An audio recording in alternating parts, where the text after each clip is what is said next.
মিষ্টি কুমড়ো রান্না করব। পেঁয়াজ কেটে নিয়েছি, তেলের উপর দিয়ে দেবো। তেল দিয়ে দিয়েছি, পাঁচফোড়ন দিয়ে দেবো। পাঁচফোড়ন হয়ে গেছে, ঝাল পেঁয়াজ দিয়ে দেবো। ঝালটা ভাজা হয়ে গেছে, কুমড়োটা ভাজা করছি তো। নুন দিয়ে দেবো, হলুদ দিয়ে দেবো, দিয়ে নেড়ে নেব। ঝাল পেঁয়াজটা হয়ে গেছে, হলুদ দিয়ে দিয়েছি, কুমড়োটা দিয়ে দেবো। হলুদটা দিয়ে দিয়েছি, সুন্দর করে নেড়ে নিয়েছি। এবার চাপা দিয়ে দেবো, এতে জল বেরোবে, জল দেওয়া লাগবে না।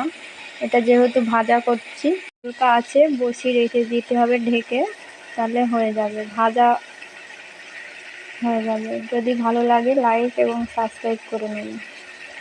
এই যে কুমড়োটা খুব সুন্দর রান্না হয়ে গেছে, এবার নামিয়ে নেব। এই যে কত সুন্দর হয়ে গেছে। দেখো কুমড়ো তরকারি রেডি। তোমরাও এরকম করে চেষ্টা করে দেখবা, এরকম করে রান্না করলে খুব টেস্টি হয়, ভালো লাগে খেতে।